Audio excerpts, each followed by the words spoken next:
TactIcons, designing 3D printed map icons for people who are blind or have low vision. Hi, my name's Leona Holloway. My co-authors are Matt Butler and Kim Marriott, and we're from the Inclusive Technologies group at Monash University. Much of my work has involved the creation of 3D printed maps to support accessibility and inclusion for people who are blind or have low vision. In two past studies, we found that 3D landmarks like stairs and slides are easier to recognise than 2.5D equivalents on a tactile graphic.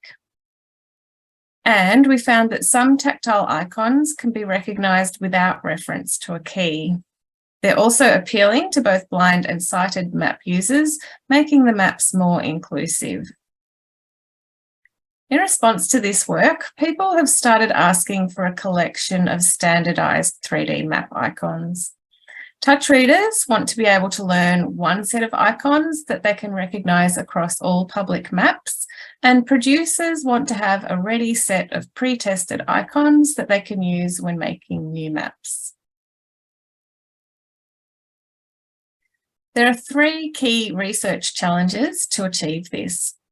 First, we need to confirm that it is actually possible to recognise a wide range of representational 3D tactile icons.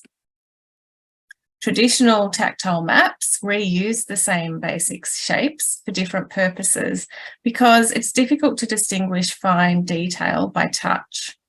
As an example, the APH Tactile Graphics Kit contains tools for just 7 very simple geometric point symbols. But does adding a third dimension allow for a much wider variety of representational tactile icons? And if so, then we want a library of icons for use on a wide range of maps. But we need guidance on how to best design these 3D tactile icons. And we also need a practical methodology for their co-design and their evaluation. We decided to start with icons for two types of map, which are frequently requested in our work. The first is shopping precincts, and the second is parks and playgrounds. Work was conducted across two studies. In study 1, I began by designing 3D icons using ideas from print icons and from brainstorming and consultation. The icons were all printed on a 2 centimetre diameter base, as if they were placed on a map. This signalled which way up, and it prevented tactile exploration from the bottom. The icons were touch tested out of sight, first with sighted people, who we guessed would be unskilled at reading by touch. If they could feel the details on icons, then we thought anyone would be able to. Then, depending on whether the icons were recognised successfully, they were either thrown out, refined, or submitted for further testing. And those refinements often came from suggestions from the touch testers. Stage 2 was testing with a minimum of 10 blind people and 10 novice touch readers, either sighted or with low vision. As a result of this process, we were able to develop 29 icons that could be successfully recognised by 80% or more of testers, knowing only what type of map it was on. As examples, in the park, we have an archway for the park entry and a picnic basket for the picnic area. And for shops, we have a ring for a jeweller and a trolley for the supermarket.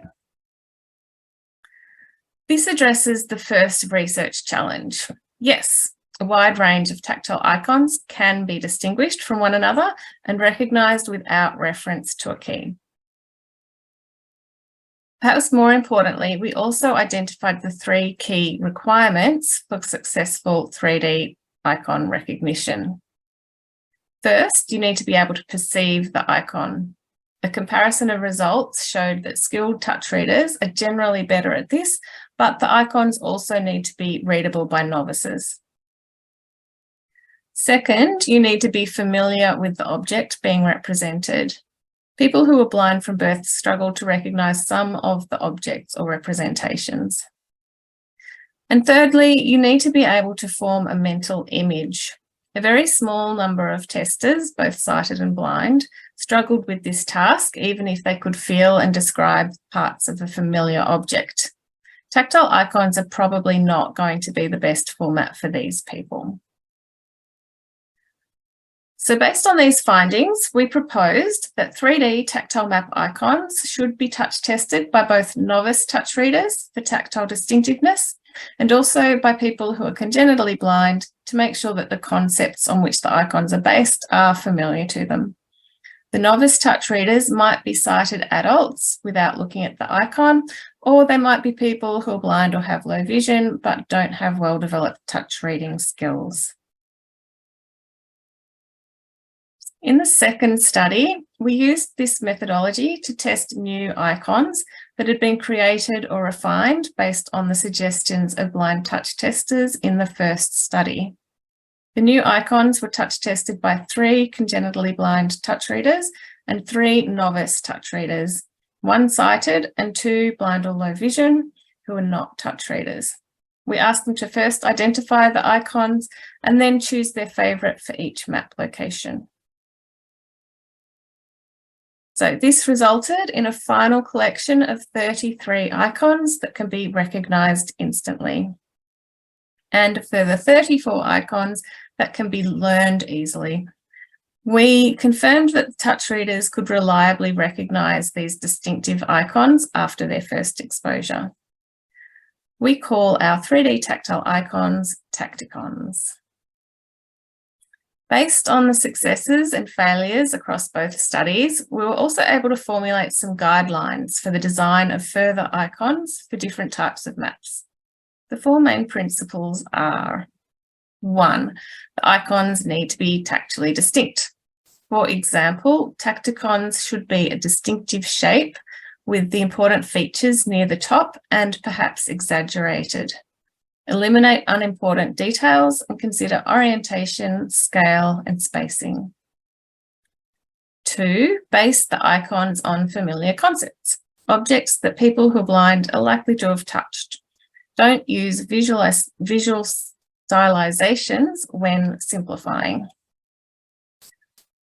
3, support decoding with context like the map title and accompanying information in a range of formats. And 4, consider that context and user.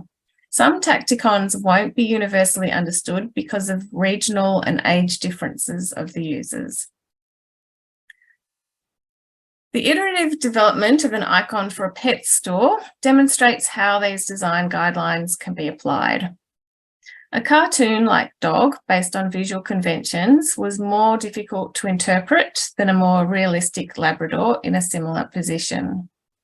The Labrador dog was also preferred over a cat because labs are well known to guide dog handlers. However, touch testers suggested that the Labrador's ears and the tail should be enlarged to make them easier to distinguish because they're important features on the dog. And finally, a dog bone was equally well recognised because it is a simple shape and it's unlike other shapes. So these design guidelines address Research Challenge 2, the provision of guidelines for the design of TactIcons. The existence of these design guidelines also enables a complete methodology for the development and testing of TactIcons. Initial design ideas must be combined with consideration of the design guidelines. And this addresses Research Challenge 3. Provision of a method for co-design and evaluation. Fulfilling the last stage of our proposed methodology to share and use, the icons from this work are available for free download from Thingiverse under my username LeonaH. In closing, we hope that this work is helpful for the creation of more accessible and inclusive tactile maps. Please contact me at leona.holloway@monash.edu if you'd like to discuss this work. Thanks very much.